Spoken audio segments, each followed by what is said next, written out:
dia. Vamos então iniciar o nosso primeiro encontro de língua portuguesa com o primeiro item que tem no nosso programa deste concurso, que é a fonética. Fonética, então, tá? Como vocês têm aí, é a parte da gramática. Fonética é a parte da gramática, certo? Que estuda os fonemas, tá? Que estuda os fonemas, tá? Vocês têm aí o materialzinho de vocês, tá bem? Bom, então para a gente saber fonética, a primeira coisa que a gente tem que saber, então, é o que são fonemas, tá? Eu peguei das gramáticas, né? Porque todas as minhas aulas vão ser baseadas aqui nas gramáticas do Segala e do Celso Cunha, que são as gramáticas que eles citam na bibliografia de vocês, tá? Então todo esse arcabouço conceitual que eu vou usar nas minhas aulas aqui vão sair dessas duas gramáticas. Esse material que vocês estão recebendo é um material baseado nessas duas gramáticas, tá bem? Então, e obviamente que eu resumi o que tem na gramática para vocês não precisarem ler tudo, tá? Então, não precisa pegar a gramática do Segala nem do Celso Cunha para estudar, porque tudo que vocês precisam dessas gramáticas está aí nesse material de vocês, de forma resumida, tá? Então, fonemas, como vocês têm aí, nós vamos trabalhar 3 conceitos básicos aqui, depois eu vou dizer qual é o conceito do Segala e do Bechara, que são... Perdão, do Celso Cunha e do Bechara, que são os dois gramáticos, Celso Cunha e Bechara, o conceito que está ali na gramática, tá? Então, os fonemas, genericamente, são chamados sons da fala, os sons que eu uso para falar, certo? Outro conceito diz que os fonemas são sons, né, conforme vocês têm aí, produzidos pelo aparelho fonador, com os quais eu posso formar palavras, certo? Esse conceito aqui, ele nos aponta para um outro elemento aqui, que é esse tal desse aparelho fonador, tá? Aparelho fonador. Para que um som seja fonema, ele tem que ser produzido pelo aparelho fonador, tá? O que é esse aparelho fonador? É o conjunto de órgãos que nós mobilizamos o nosso corpo para falar. Vocês já observaram que nós, seres humanos, nós não temos um órgão que sirva exclusivamente para a fala.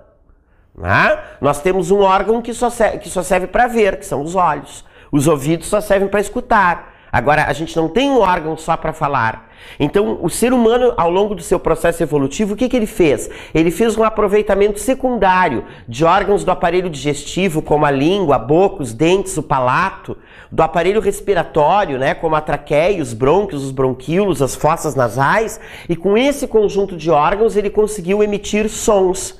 A esse conjunto de órgãos que eu mobilizo para emitir sons, eu dou o nome de aparelho fonador. Então, para que um som seja fonema, ele tem que ser produzido pelo aparelho fonador, senão ele não é. Tá? Então, isso aqui não é um fonema. Isso aqui não é um fonema, porque não é produzido pelo aparelho fonador. E além de ser produzido pelo aparelho fonador, esse som ele tem que ser utilizado para formar palavras. Porque eu produzo muitos sons com o meu aparelho fonador que não são usados para formar palavras. Né? Mas então para que o som seja fonema, além de ser produzido por esse aparelho fonador, ele tem que ser usado para formar palavras. E aqui sim, aqui vem o conceito, não é, do Bechara e do Celso Cunha. Os fonemas são as unidades distintivas da fala. Tá? As unidades distintivas da fala, certo? O que ele quer dizer com esse conceito aqui? O que esses gramáticos querem dizer? Eles querem dizer o seguinte: por incrível que pareça, um fonema sozinho ele tem significado.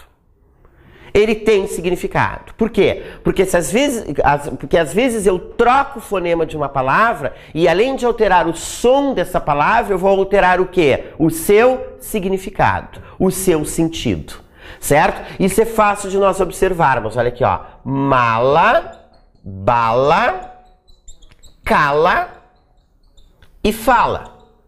Não sei se vocês observam que eu tenho 3 fonemas que se repetem aqui, ó. Ala, ala e ala. certo? Agora, olha só, no momento em que eu troco este fonema por este aqui, o que aconteceu? Além de alterar o som, eu alterei completamente o significado da palavra. E assim sucessivamente. Então, por isso que os fonemas são as unidades distintivas da fala. Eles servem para a gente distinguir uma palavra de outra. Ok? Certo? Tá? Então, fonética estuda os fonemas e os fonemas são esses sons aqui, ok? Bom, agora vamos dar uma olhadinha, então, na classificação dos fonemas. Classificação dos fonemas. Tá bem? Vocês sabem que existem três tipos de fonemas, né? Quais são eles? Existem os fonemas vocálicos ou vogais, existem os semivocálicos ou semivogais e existem os consonantais ou consoantes. Consonantais ou consoantes, tá bem? Muito bem. Qual é a diferença entre esses três tipos de fonemas aqui? Vamos então começar estabelecendo uma distinção, vocês têm no material de vocês, entre as vogais e as consoantes, certo? Vogais, semivogais e consoantes. Vamos botar todos na mesma forma aqui. Consoantes. Tá? Bom, existem três diferenças básicas entre vogais e consoantes. O Celso Cunha e o Bechara, esses gramáticos, né, que estão citados na bibliografia desse concurso, eles trabalham com essas três distinções. Tem gramáticos que trabalham só com uma, tá? Ou só com duas, eles trabalham com as três. Então, por isso que eu coloquei as três distinções aí para vocês, certo? As vogais, eles são fonemas que saem livremente pela boca, sem encontrar, né? Sem encontrar na cavidade bucal nenhum obstáculo que atrapalhe a sua passagem, tá? Os fonemas consonantais encontram na cavidade bucal obstáculos que atrapalham a sua passagem, tá? Essa é a diferença principal que existem entre esses dois tipos de fonemas, entre as vogais e as consoantes. A vogal sai livremente pela boca. A consoante encontra obstáculos que atrapalham a sua passagem. Deixa eu explicar isso direitinho para vocês. Nós fazemos no dia a dia as coisas tão automaticamente que às vezes a gente nem percebe o que acontece com o nosso corpo quando a gente está fazendo, né, praticando certas ações, certo? Como é que se dá o processo da fala, hein? O combustível da fala, qual é? É o ar. É o oxigênio, certo? Isso é fácil de vocês observarem. Se vocês colocarem a mão aqui na frente da boca, sempre que estão falando, vocês vão ver que está saindo permanentemente daqui uma corrente de ar pré-aquecido, né? Então, o combustível da fala é o ar. Como é que acontece isso? Eu inspiro o ar, né? O ar entra pelas fossas nasais, certo? Aí ele vem, né, para laringe, faringe, traqueia, brônquios, bronquíolos, chega aos pulmões, né? Certo? E depois eu coloco esse ar para fora fazendo o caminho inverso. Devolvo esse ar para o meio, tá? Aí ele faz, né? Pulmões, brônquios, bronquíolos, né? Traqueia, laringe, faringe, né? E sai pela boca, tá? É assim que acontece. Tá? O que acontece com os fonemas vocálicos? Quando eles são pronunciados, quando eles saem aqui pela boca, eles não encontram nenhum obstáculo aqui, tipo língua, lábio, dente. Né? Ó, eu vou pronunciar o fonema A, que é um fonema vocálico, olha só. Aqui, ó, A. Não tem nenhum obstáculo aqui atrapalhando essa passagem. As consoantes, pelo contrário, elas são fonemas que encontram aqui obstáculos que atrapalham a passagem do ar. Né? Olha só. Vê a diferença entre A, que não tem obstáculo nenhum, e B. Ó, o B, eu junto os dois lábios para atrapalhar a saída do ar, certo? Então, por isso que o B, por exemplo, é um fonema bilabial, porque eu junto os dois lábios para pronunciá-lo, tá? Se tu pronunciares o fonema T, olha aqui, ó, T. Qual é o obstáculo que eu coloquei aqui? A minha língua tocou na arcada dentária superior. T. Então, por isso que a gente diz que o T é um fonema linguodental, certo? Mas essas classificações eles não vão pedir nessa prova, graças a Deus, tá? Então, ó, as vogais não encontram obstáculos quando saem pela boca. As consoantes encontram obstáculos que atrapalham a sua passagem, certo? Essa é a diferença que existe entre esses dois tipos de fonemas. As vogais são fonemas pronunciados sem apoio, tá? As consoantes, elas são pronunciadas com o apoio das vogais. Com o apoio das vogais, certo? Isso é fácil, né, da gente observar. Por exemplo, para pronunciar o fonema A, eu não preciso do apoio de nenhum outro fonema. Para pronunciar o fonema E, eu não preciso do apoio de outro fonema. Agora, olha o que acontece para pronunciar este fonema aqui. Eu não digo B, eu digo B. Então, eu preciso do apoio de uma vogal para pronunciar essa consoante aqui, certo? Olha o que acontece com este fonema aqui. Eu não pronuncio K, eu pronuncio K. Então, para pronunciar este fonema, eu preciso do apoio da vogal A, certo? Então, repetindo, vogais, ao serem pronunciados, não precisam de apoio de fonema nenhum. As consoantes, ao serem pronunciados, precisam do apoio das vogais, certo? Bom, uma outra diferença aqui, que essas duas gramáticas trazem aí para vocês, tá? As vogais, elas são fonemas silábicos, certo? E as consoantes são fonemas assilábicos. Assilábicos, tá? Por que as vogais são fonemas silábicos? Porque as vogais são a base da nossa sílaba. Não existe sílaba em português sem vogal. Certo? É muito engraçado, né? Quando a criança está se alfabetizando, quando ela está que a professora dá aquela aula de separação silábica, separação de sílabas, que eu não sei para que dão aquilo. Não é verdade? Eu não sei para que ensinam aquilo ainda. Ninguém precisa mais separar sílaba para escrever. Vocês separam sílabas do computador quando vocês estão escrevendo? Chega no fim da linha, bota aquele tracinho ali. Não, o computador já faz tudo. Né? É uma coisa obsoleta, né? Aliás, é bom a gente nem pensar na quantidade de coisas desnecessárias que a gente aprendeu na escola, né? Dá uma depressão na gente, assim, né? Coisas que a gente aprendeu que não prestam para absolutamente nada, né? E em português tem um monte de coisa que a gente aprendeu que não presta para nada, certo? E essa separação em sílabas também não sei para que ensinam isso, né? Mas enfim, tá bem, né? Então, por exemplo, quando a criança está aprendendo lá a separar sílabas, tu bota a palavra pneu, né? Para separar. Como é que a criança separa essa palavra? Ela separa assim, pneu. Ela separa assim. E isso aqui está errado. Porque não existe sílaba sem vogal. Pneu é uma palavra monossilábica. Não separa. Então, por isso que as vogais são fonemas silábicos. Porque eles são a base da sílaba. Sem vogal não existe sílaba em português. Aliás, as nossas palavras terão tantas sílabas quantas forem as suas vogais. Já pararam para pensar nisso? Parede, quantas vogais tem? 3. Quantas sílabas tem? 3. Forró, quantas vogais tem? 2. Quantas sílabas tem? 2. Tá? Por quê? Porque a vogal é a base da nossa sílaba. Inclusive, uma vogal sozinha pode formar uma sílaba, não é verdade? A palavra rainha, por exemplo, ó, certo? Eu tenho uma sílaba aqui que é constituída por uma única vogal. O mesmo já não acontece aqui com as consoantes, tá? Então, por isso que as vogais são fonemas silábicos e as consoantes são fonemas assilábicos. Ok? Bom, e aonde entram as semivogais nessa história aqui? As semivogais, elas são fonemas intermediários. Elas estão entre as vogais e as consoantes. Certo? Fonemas intermediários. Elas correspondem à metade da intensidade de som, de uma vogal. De uma vogal. Certo?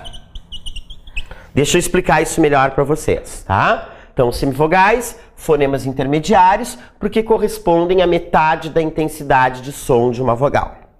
Tá bem? Por que que isso acontece? Porque o nosso aparelho fonador, ele não tem capacidade, ele não tem potência suficiente para pronunciar duas vogais lado a lado na mesma sílaba e as duas saírem com a mesma intensidade. Sempre que eu pronunciar duas ou mais vogais lado a lado na mesma sílaba, uma vai sair mais forte, vai ser a vogal, e a outra vai sair mais fraca, que é a semivogal. Tá? Inclusive essa coisa de pronunciar duas vogais lado a lado na mesma sílaba tem um nome, né? Que a gente vai ver daqui a pouco. Isso chama ditongo. Tá? Sempre que eu tiver ditongo ou tritongo, né? Uma delas só vai ser a vogal. As outras serão as semivogais. Certo? Então, por exemplo, olha só. Se eu pegar essa palavra aqui, ó. Escritório. Ó. Eu tenho duas vogais aqui na mesma sílaba. O I e o O. Escritório. Se tu parares para pensar bem, uma dessas vogais vai sair mais forte, outra vai sair mais fraca. Qual é que sai mais forte? O I ou o O? O O, né? Porque eu digo escritório. Eu não digo escritório. Eu digo escritório. Então, esse O aqui, ele sai mais forte. Então, vamos imaginar assim, ó, que vamos atribuir um valor, né, imaginário para esse O aqui. Ele vale 1 ponto aqui. Ele é a minha vogal. Certo? Esse I aqui, tá? Que saiu mais fraco, que saiu com a metade da intensidade do O, ele vale meio ponto, ele vai ser a minha semivogal. Tá? E por isso que isso aqui se chama ditongo. Né? Di quer dizer 2 e tongo quer dizer o quê? Tom. Eu tenho 2 tons aqui, um tom mais fraco e um tom mais forte, certo? Tá? É que nem, por exemplo, a colega ali que está usando um casaco cinza, não é? Tem 2 tons de cinza ali, né? Tem um tom mais fraco e tem um tom mais forte. Aqui eu tenho 2 tons também, né? Um mais fraco e outro mais forte. Como o mais fraco, né, veio primeiro e o mais forte depois, do mais fraco para o mais forte, ele cresceu. Então isso aqui é um ditongo crescente, que a gente vai ver daqui a pouquinho. Tá? Só estou explicando por enquanto o que é a semivogal, certo? Então é um fonema intermediário, por quê? Porque ele corresponde à metade da intensidade de som de uma vogal, certo? Tá? É isso então, a classificação dos fonemas. Bom, vamos adiante agora aqui. Acho que aqui não temos dúvida, né? Por enquanto eu deixei o conteúdo mais fácil para essa nosso primeiro encontro aqui, para não assustar muito vocês. Vamos começar com calma. Chegamos lá. Bom, agora nessa questão da fonética aí, certo? A gente tem que ver o conceito de letra. Letra, você sabe o que é? É a representação gráfica. Letra é a representação gráfica do fonema. Letra, então, é a representação gráfica do fonema. O fonema é o som. A letra é o sinal gráfico que representa o som. O fonema, ele só existe pronunciado ou ouvido. Certo? A letra, ela só existe escrita. Tá? Então, fonema é som, letra é o sinal gráfico que representa o som, que representa o fonema. Pode parecer uma diferença elementar, mas não é. Não é, porque é justamente por causa dessa diferença que existe entre letra e fonema que ocorrem a maior parte dos problemas ortográficos que nós temos em português. De não saber se a palavra é com S ou é com Z, é com X ou é com CH, se tem H, se não tem H.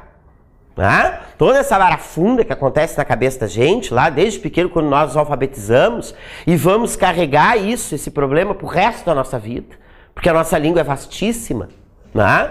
E não existe um professor de português, eu conheço, ou um gramático que seja, que saiba escrever corretamente todas as palavras, sem às vezes ter que recorrer ao dicionário, tá? Isso acontece justamente por isso, por essa distinção que existe entre letra e fonema. Tá? Então, repetindo, fonema é som, letra é o sinal que representa o som. Os fonemas, não é? não sei se vocês já pararam para pensar nisso, né? Claro, né? Eu posso estar falando uma heresia aqui, mas a coisa é por aí, né?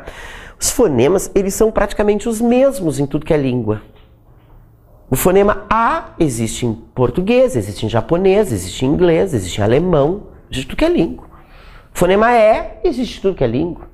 Né? Claro que existem algumas variações, né? Se a gente comparar o português com o inglês, por exemplo, que é uma língua que está mais próxima aí da gente, né? Existem fonemas em inglês que nós não temos em português e vice-versa, não é? Quais são os fonemas do inglês que nós não temos em português? Aquele H, aquele R aspirado, né? Hotel, hospital, né? Nós não temos esse R assim, né? Ninguém diz rosa aqui, né? Certo? Aquele TH, né? Do thank you, né? Que a gente parece estar falando com um pelo na boca, né? Thank you, né? A gente não tem isso em português, tá? Mas os outros fonemas, eles são praticamente os mesmos. O que muda qual é? O que é? É a forma, é a maneira de representá-los.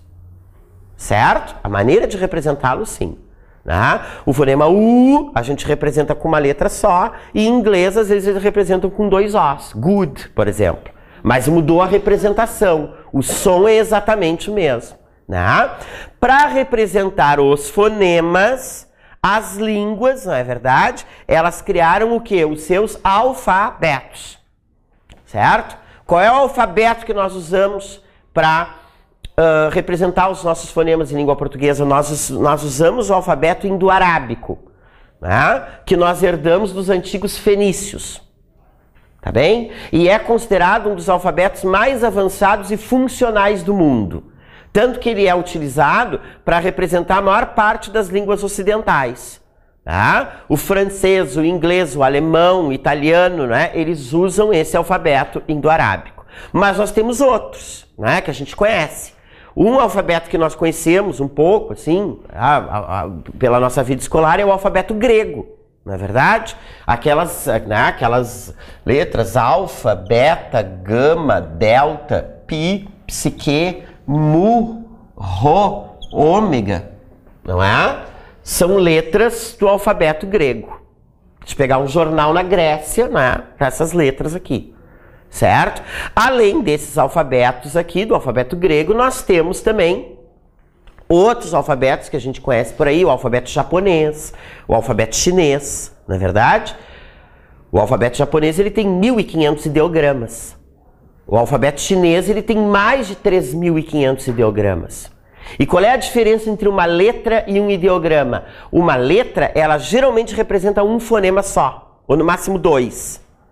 Tá? Um ideograma, ele pode representar um fonema, uma sílaba, uma palavra ou às vezes uma frase inteira. Tá? Janela em japonês é um símbolo deles ali. Tá? Bom dia é um outro símbolo daqueles ali. Tá? Certo? Então aí que a gente vê como o nosso alfabeto realmente é prático e funcional, porque nós com 26 letras, né? Eram 23. Agora, depois da reforma, entraram K, Y e W, ficaram 26, não é? Com 26 letras, a gente já enlouquece, não é? Tu imagina, não é? 3.500 ideogramas.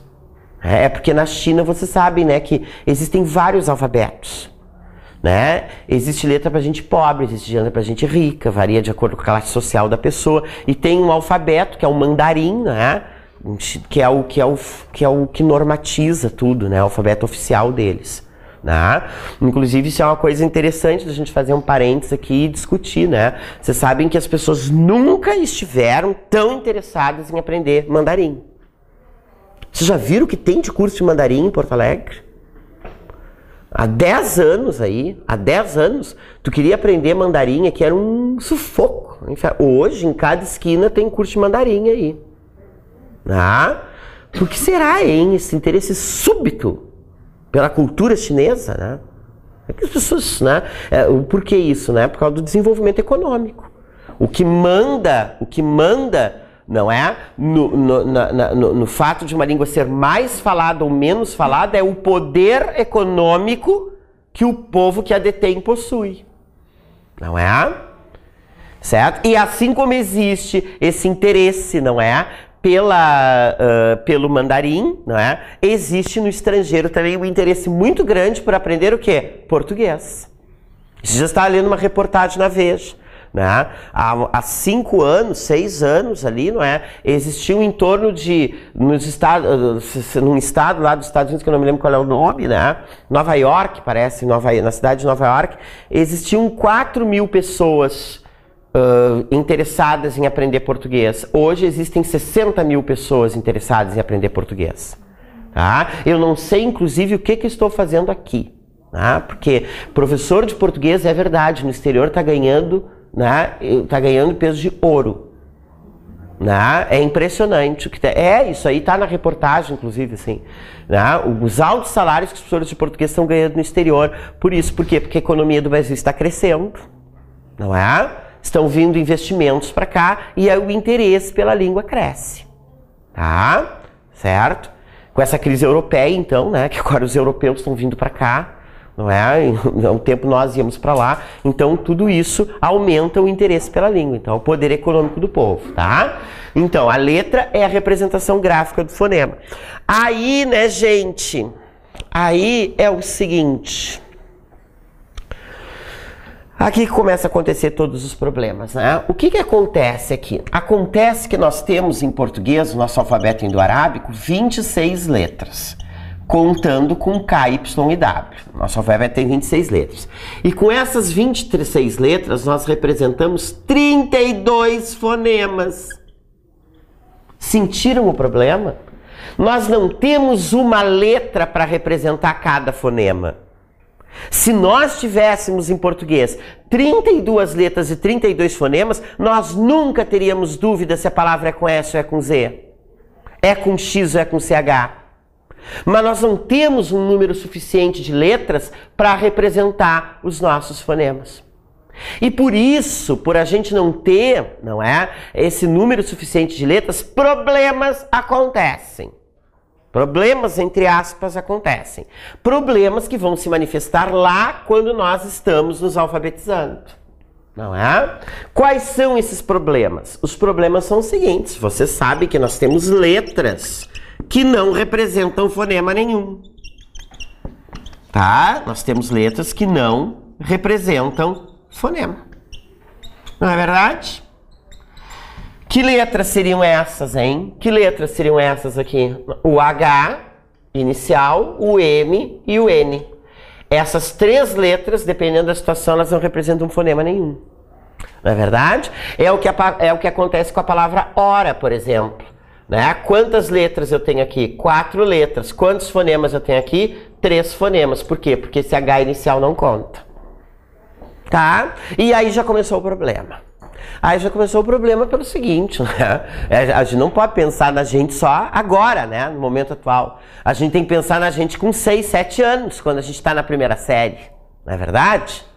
Certo? Esta letra aqui, a gente tem uma dificuldade para escrever, não é? A nossa motricidade fina e não está bem desenvolvida. Lembra como vocês pegavam o lápis no colégio?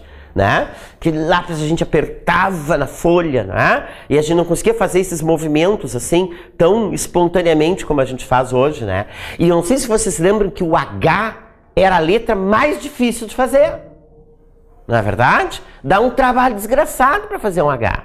Não é? Lembra? Te lembra com 7 anos? Olha aqui. Sobe, desce, sobe de novo, desce de novo. Nesse sobe e desce aqui, eu quebro 3 vezes a ponta do lápis. E ainda vou desenhar uma desgraçada de uma letra que não presta pra nada. Porque se eu escrever 1 hora com H, né, ou 1 hora sem H, a professora vai entender igual. Se escrever história com H, história sem H, a professora vai entender perfeitamente. Então, para que eu vou para ter um trabalho desgraçado para desenhar uma maldita letra que não presta para nada? Então, o que eu faço? Eu tiro. Por minha conta e risco. E não quero botar. Né? E aí já comecei, né? Aí já começa a vir aqueles vermelhos na redação, né? Que nos traumatizam, assim, né? Tá? Certo? Como é que é o caso do M e do N, hein? Sempre que o M e o N vierem no interior de uma palavra, nunca no fim. Não pode ser a última letra da palavra nem a primeira. Sempre quando eles vierem no meio de uma palavra, depois de uma vogal e antes de uma consoante, eles não representam som. Eles só servem para nasalizar a vogal anterior. Presta atenção aqui, ó. Campo. Santo. Quantas letras eu tenho aqui em campo? 5 letras. Quantos fonemas eu tenho aqui? 4 fonemas. Por quê? Porque esse M não é fonema, ele pode ser cortado e substituído por um tio. Ele está aqui só para nasalizar a vogal anterior. Isso sempre. Sempre. Em qualquer palavra que eu tiver esse tipo de situação aqui, o M não é contado como fonema. Tá bem? Certo? Bom, eu sei, eu tô vendo aí algumas caras assim, eu sei que o pessoal não se conformou, tem gente que não se conformou muito com isso, né? Mas tu quer ver um negócio? Olha só, presta bem atenção. Vamos tentar fazer um exercício nós aqui. Quer ver um negócio? Digam, por favor, aí a palavra mesa. Diz mesa. Mesa. Diz e presta atenção o que acontece com a tua boca quando tu falas mesa. Diz de novo. Mesa. A gente juntou os 2 lábios para pronunciar esse M, não foi? Mesa. Agora eu te pergunto, da mesma maneira que tu pronunciaste mesa, tu pronuncias campo. Não, tu diz campo. Tu nem mexe os lábios para pronunciar esse M, porque ele não é fonema. Ele está ali só para nasalizar aquele A ali. Santo, né? O caso do N é a mesma coisa. 5 letras e 4 fonemas. Por quê? Porque esse N é cortado e substituído por tio. Quer ver uma coisa? Olha aqui, ó. Diz a palavra nada. Diz nada. Diz de novo, prestando atenção no que acontece com a tua língua. Vê a posição da tua língua para dizer nada. Diz nada. A língua toca na arcada dentária superior. Nada. Do mesmo jeito que eu digo nada, eu não digo santo. Eu digo santo. Não mexo a língua. Não é? Então, sempre que o M e o N vierem, né, em meio de palavras, depois de vogal e antes de consoante, eles são cortados e substituídos por tio. Tá bem? Certo? Então, existem letras que não representam fonema, que são o H, o M e o N, nessas situações em que eu coloquei para vocês. Tá? Vamos lá. Número 2. Eu tenho, não sei se vocês já observaram, uma letra que pode representar 2 fonemas. Uma letra que pode representar 2 fonemas. É o caso da letra X, não é verdade? Da palavra táxi, por exemplo. Táxi eu tenho 4 letras, mas eu tenho 5 fonemas. Por quê? Porque esse X aqui, ele tem som de KS. Então, olha a confusão. Tem letra que não representa fonema nenhum. Tem uma que representa 2. Dorme com barulho desse. E eu tenho 6, 7 anos. E eu estou me alfabetizando. Certo? A gente tem também a seguinte situação. O caso de 2 letras que pode me representar um fonema. Isso tem um nome, né? Que a gente vai estudar daqui a pouquinho. Se chama dígrafo. Dígrafo é exatamente isso, é o encontro de 2 letras que me representam um só som, um só fonema, tá? Então, por exemplo, é o caso da palavra, vamos imaginar aqui, queijo, por exemplo. Né? Quantas letras eu tenho aqui? 1, 2, 3, 4, 5, 6. Eu tenho 6 letras, mas na realidade eu tenho 5 fonemas, porque esse QU aqui, não é, equivale a K. A um só som, eu não digo queijo, digo queijo. Tá? Bom, eu tenho um caso também, tá, de uma letra que pode me representar fonemas diferentes. Uma letra que me representa fonemas diferentes. Nesse caso aqui, eu tenho de novo a tal da letra X, não é verdade? Certo? Essa letra X é um problema. Ela pode representar quantos sons essa palavra X? O X ele pode me representar CH, tem som de CH, o caso da palavra chave, por exemplo. O X ele pode me representar o fonema de S forte, 2 S, é o caso da palavra máximo, por exemplo. Opa, chave não, eu botei o CH, é xícara aqui. Xícara que ele tem som de CH, perdão. Ó, xícara que ele vai ter som de CH, certo? O X, ele também tem som de Z, não é? É o caso da palavra exame, por exemplo. E o X, ele tem som de KS, no caso da palavra tóxico, por exemplo. A gente tem uma letra que me representa fonemas diferentes. E não é só o X, né?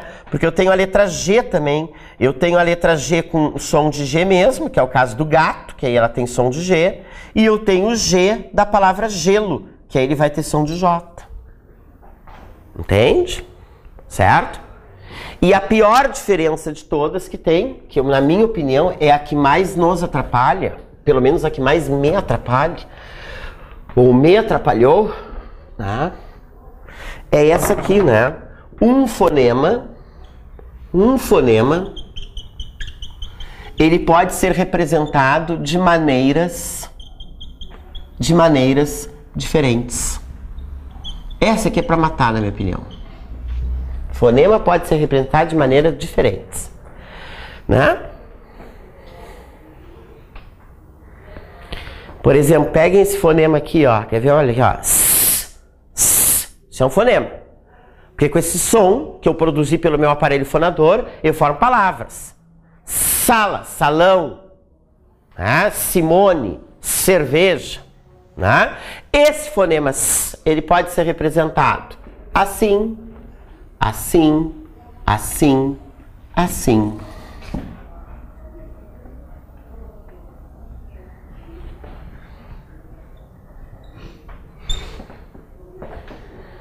É o mesmo som, exatamente o mesmo som. Ele pode ser representado de todas as maneiras. Olha aqui, ó, com S. Sala. 2 S. Assassino. Com C. Cinema. Tá? Com C cedilha. Cabeça. SC. Crescer. E o fonema é o mesmo, não sei se vocês já observaram. Cresço. Máximo. Com X. Ah. Exceto. XC. Exsudar, quer dizer enxugar, manter enxuto. XS. Tá? Então o som é exatamente o mesmo. Muda simplesmente a forma de representá-lo. Tá? E aí deu pra nós, né? Aí acabou. Aí que a gente às vezes fica na dúvida, né? Quanto à ortografia de uma palavra. É isso então.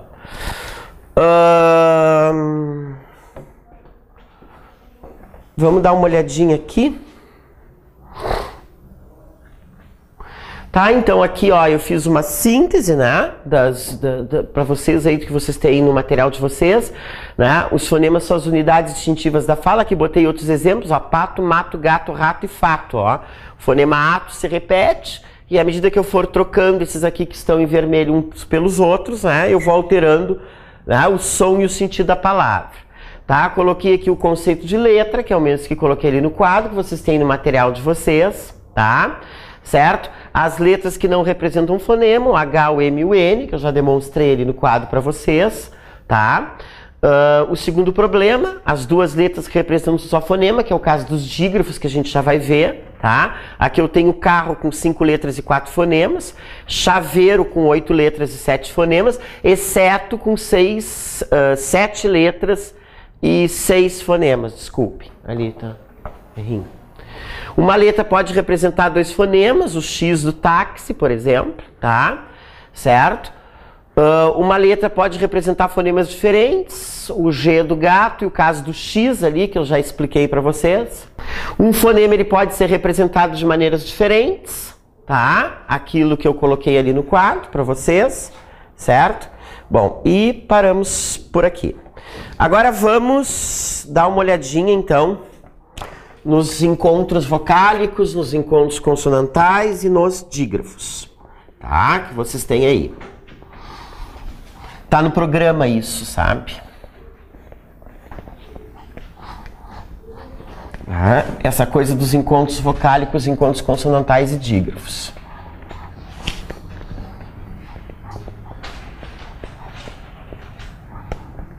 Então vamos lá. Então, vamos ver aqui. Encontros vocálicos. Como o nome já está dizendo, é o encontro de duas ou mais vogais.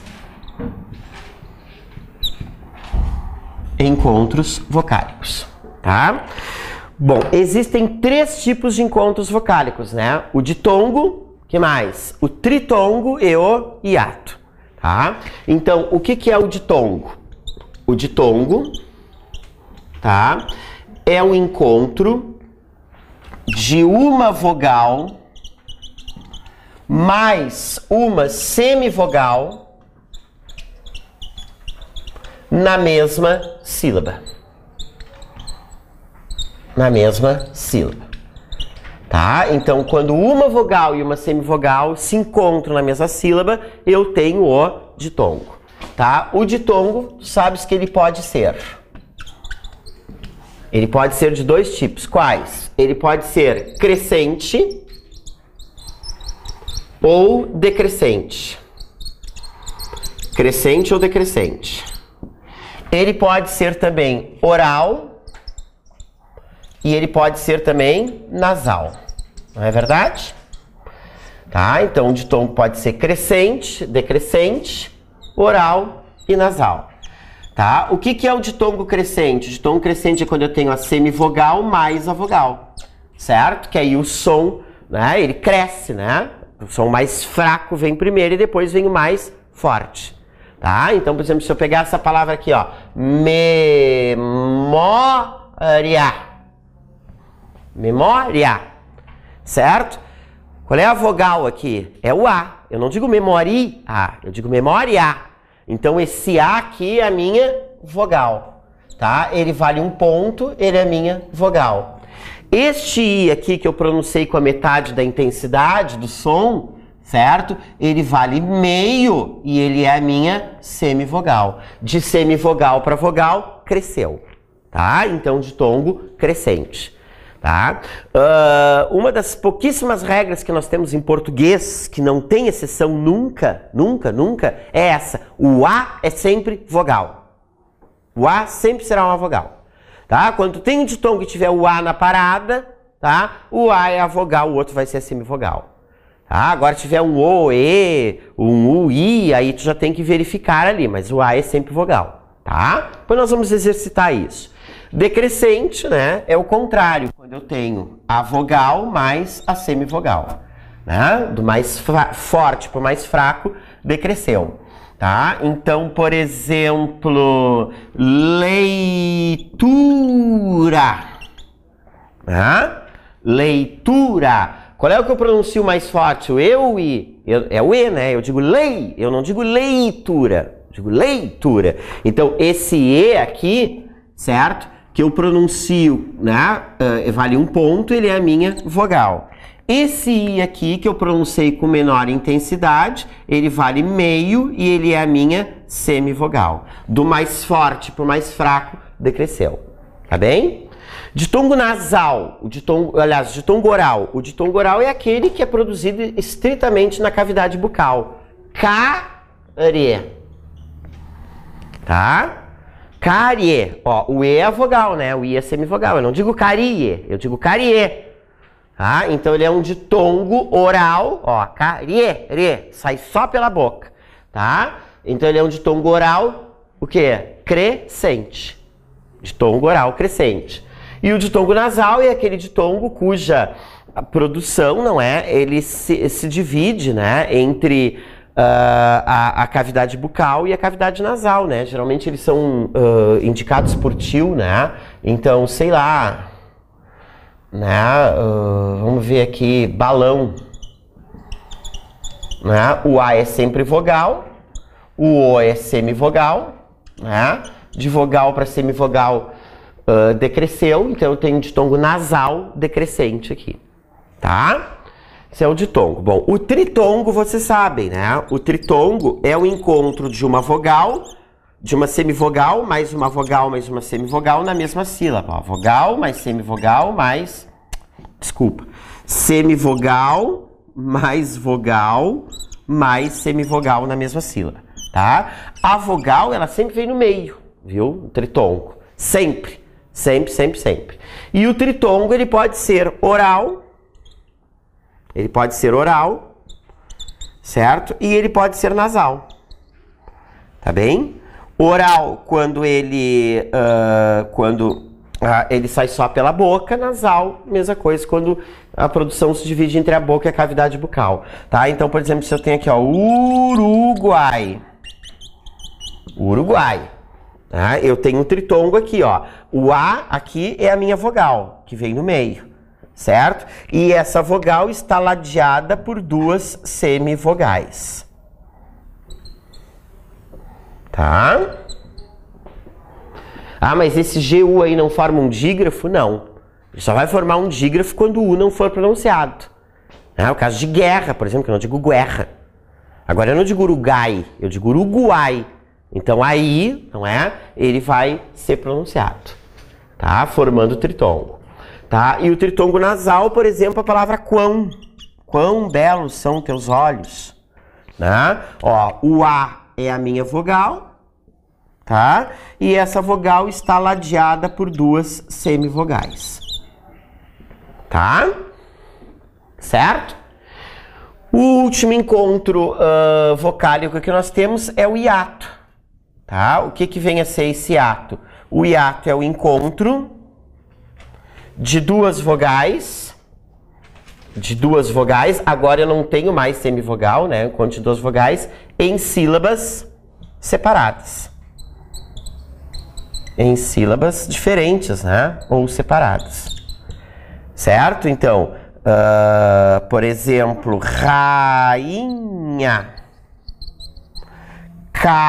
Caótico, certo? Ó, eu tenho esse A e esse I aqui, ó, em sílabas separadas, esse A e esse O em sílabas separadas. Tá bem? Certo? Tá, então esses aqui são os nossos. Agora nós vamos dar uma treinadinha aí, vamos fazer uns exercícios, tá bem? Isso vai ficar mais claro para vocês, ficando mais claro para vocês. Tá? Eu tinha uma coisinha aqui para falar para vocês. Assim, ó, quando eu disse para vocês, assim, ó, lá no início eu notei que vocês estranharam um pouco, que eu disse assim, ó, que a vogal era a base da sílaba, né? E que uma palavra vai ter tantas sílabas quantas forem as suas vogais. Tem gente que fez uma coisa assim, né? Mas olha aqui, tu quer ver uma coisa, a palavra Uruguai. Quantas vogais tem a palavra Uruguai? 3. Porque as outras são semivogais. Tá entendendo? Tá? A palavra cárie, por exemplo, né? A palavra cárie, quantas vogais ela tem? 2, porque uma delas é semivogal. Tá? Então é isso que eu falava mesmo. Uma palavra terá tantas sílabas quantas forem as suas vogais. Tá bem? Certo? Aqui, pessoal, vamos dar uma olhadinha ali, ó, no material de vocês. Ali na segunda página, conte o número de letras de fonemas das palavras abaixo. Vamos fazer isso aqui em aula, tá? Para já ficar prontinho aqui. Fazemos esse exercício, então vamos para o intervalo, né? E depois a gente termina, né, o resto do polígrafo aí. Especificidade. Bom, aqui eu não tenho nada de dígrafo aqui, não é? Não tenho nenhuma particularidade nessa palavra, então ela vai ter o mesmo número de letras e o mesmo número de fonemas. Quantas letras, só para a gente agilizar aí? 14 letras. E quantos fonemas? 14 fonemas também. Tá? Recisão, nós temos um dígrafo aqui, não é? O SC. Né? A gente não diz recisão, a gente diz recisão. Tá? Então temos o dígrafo aqui. Então eu tenho 3, 6, 8 letras, é isso? E 7 fonemas, certo? Confere aí. Muito bem. Cochilar. Cochilar eu tenho esse dígrafo aqui, né? CH, que tem som de X aqui, né? Então tem 1, 2, 3, 4, 5, 6, 7, 8 letras, mas na realidade eu tenho 7 fonemas. Tá? Confere? Hibernar, o caso do H inicial. Quantas letras a gente tem aqui? 8 letras. E por esse H inicial não ter som, eu vou ter 7 fonemas, certo? Esse N aqui, não é? Para ele não ser contado como fonema, ele teria que vir depois de uma vogal e antes de uma consoante, não como está aqui, tá bem? Convexo. Convexo eu tenho 3, 6, 7 letras, certo? Agora, olha só o que acontece aqui, ó. Esse N aqui, a gente corta e substitui por til, ele é considerado dígrafo aqui, tá? Agora, esse X aqui, ó, ele vai ter de som de KS, né? Tá? Ele vai representar 2 fonemas. Então, o que ele perde aqui, ele ganha aqui. Não é verdade? Então, ele vai ficar com 7 letras e 7 fonemas. Certo? Tá? Distinguir. Aqui sim, ó, eu tenho 1, 2, 3, 4, 5, 6, 7, 8, 9, 10 letras. 10 letras. Agora, olha aqui, ó, esse N, ele vem depois de vogal e antes de consoante. Então, nós vamos cortá-lo e substituí-lo por til. Tá? E esta palavra aqui, mesmo quando trema existia, ela nunca se pronunciou distinguir. É distinguir. Distinguir. Então, aqui eu tenho outro dígrafo aqui nesse GU. Tá? Então, eu vou ter 2 fonemas a menos. Ó. 1, 2, 3, 4, 5, tá? 6, 7, 8 fonemas.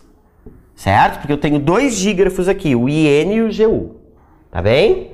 Certo? Ascendência. Tá? Então, eu tenho 1, 2, 3, 4, 5, 6, 7, 8, 9, 10, 11 letras. Eu tenho 11 letras aqui. Agora, olha aqui, ó. Esse SC, eu tenho dígrafo aqui. Certo? Aqui eu tenho outro dígrafo aqui. Tá? Então, vou ter 1, 2, 3... Opa, outro aqui também. Tem mais algum? Não, né? Acho que agora deu. Então, ó. 1, 2, 3, 4, 5, 6, 7, 8 fonemas. 8 fonemas. Insosso, 2 dígrafos. Este aqui, certo? E este aqui. Então, eu vou ter aqui 1, 2, 3, 4, 5, 6, 7 letras. É isso? E fonemas, então, eu vou ter 6 fonemas. Tá? Otimista, eu vou ter o mesmo número de letras e o mesmo número de fonemas. Não tem o dígrafo, não tem nada aqui. Quantas letras, pessoal, em otimista? Professor, não são 5 fonemas ali em cima? Aonde? 1, 2, 3, 4, 5. 5 fonemas. Contei mal. Sinalei ali, cortei mal. Ó, esse aqui que eu corto, aqui. 1, 2, 3, 4, 5. Isso aí. Otimista, tenho 3, 4, 5, 6, 7, 8 letras. E eu vou ter 8 fonemas. Nascimento, nós temos 1, 2, 3, 4, 5, 6, 7, 8, 9, 10 letras. E fonemas aqui nós vamos ter esse dígrafo aqui.